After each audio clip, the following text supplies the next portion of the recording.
Okay, Transformers. What on? Like, I didn't want to watch this movie, okay? It looked kiddie. I'm not a fan of the character design. Bayformers was my introduction to the franchise, and I loved how real and believable it looked. I understand it took days to render a frame back then, but that was nearly 20 years ago. Surely, technology has improved since then, and we can get a wholly CGI Transformers movie set on Cybertron with no humans, right? Apparently not, because they went this direction. 5 minutes into it, I'm like, this looks like a cartoon.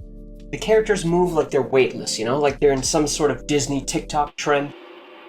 And then 10 minutes into it, I realized that even if they could make all the bots look hyper-realistic, it'd probably be visual overload, especially in the crowd scenes.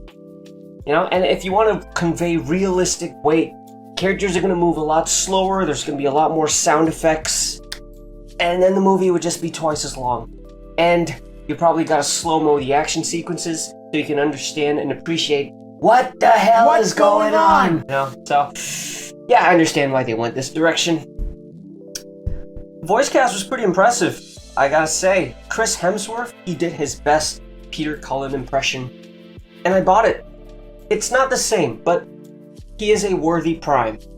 My friend said, this doesn't sound like Chris Hemsworth, and I'm like, yeah, good. He's acting. ScarJo had some great lines. They referenced things from previous iterations, and I think a lot of longtime fans would really appreciate that. And she's always been good at voice acting, especially when she's voice acting for a robot. She's really good in that. Watch her. The standout in this was Brian Tyree Henry. Let me make sure I got his name right. Ooh, Brian. Yeah, Tyree Henry. Alright? He's really versatile. Everything I've seen him in, he sounds so different. And with this role, he brings the exaggerated swagger of a black Megatron on screen. I gotta say, Black Megatron works.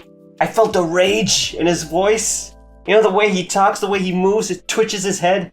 He's got some grievances with the world. It's a new take. White guys have done a fantastic job voicing Megatron. You even got a British white guy voicing him, or at least voicing him in a British voice, and it worked. And this one worked too. It's a new take, and it's in line with his character. He's an Angie boy. You got a different Angie boy in this one. He's black now. Like with Arlong in One Piece live action. Alright? Arlong wasn't really black-coded in the anime. At least I didn't think so, but in the live action he definitely was. And it worked. This whole thing reminds me of Optimus and Megatron. It reminds me of Jake Weddle and the black guy, he got fired. He desperately didn't want to rock the boat. He's just, I like my job. I like, because... Because, Megatron, he starts out very by the books, goody-goody, follow the rules, he doesn't want to rock the boat. And then Optimus is more stupid, and he's the head up in the clouds kind of guy. He's like, yeah, we should be doing this, yeah. This cast really defied my expectation. I wasn't a fan of this casting aside from Chris Hemsworth at first. I only liked Chris because he made an attempt to sound like Peter. But once I realized where they were going with this movie, they weren't trying to make this a prequel to anything. They were just starting fresh. It's a new take. Once I realized that, I loved it. Even Keegan-Michael... What the fuck's his name? Keegan-Michael Key. Even Keegan-Michael Key as Bumblebee. I wasn't a fan of it. I thought he sounded too mature. He sounded too manly, especially when he does the... Megatron. That doesn't sound like B. I thought B's supposed to be young. This dude's 53.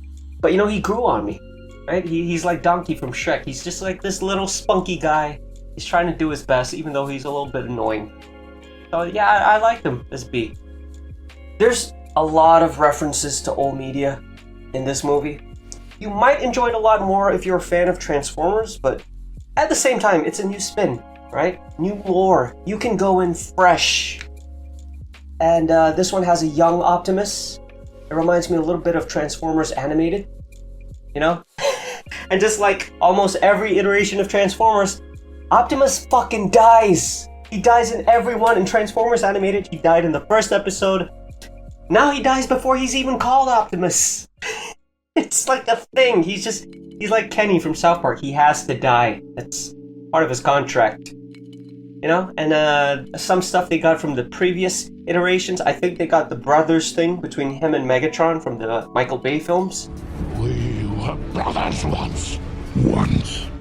They're not blood related, right? They're more like bros, you know?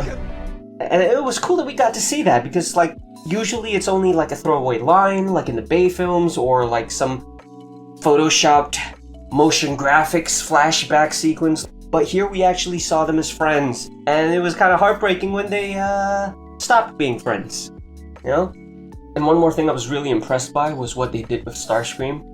You know, Starscream was always this like sniveling lackey, but here he actually starts out more senior than Megatron.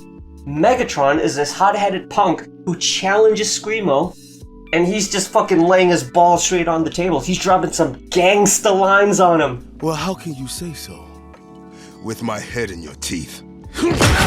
And whoops his ass to become the leader. Straight up Wakanda style. You know, it really explains why Screamo was always trying to overthrow him. And I didn't think of casting Steve Buscemi, but once you hear his voice coming out of Starscream's mouth, it's perfect. And this movie liked to explain the origins of a lot of shit that you didn't really need to, but I appreciated it. Like, you saw the origins of Megatron's arm cannon. That was pretty cool. That was intense. You know, they're just having a fight and he whips out a Glock. It's like, oh shit! I saw a comment that said like, oh, you unlocked the Quiet Kid DLC. They also explain why Optimus and Megatron and Autobots and Decepticons call themselves that. It's doing something new, but it's still paying respect to past iterations, which I appreciate. But I gotta say, the marketing for this movie was ass. The trailers that I saw just showed all the funny clips. Like, imagine if they had marketed 127 hours with that scene of James Franco just freaking out.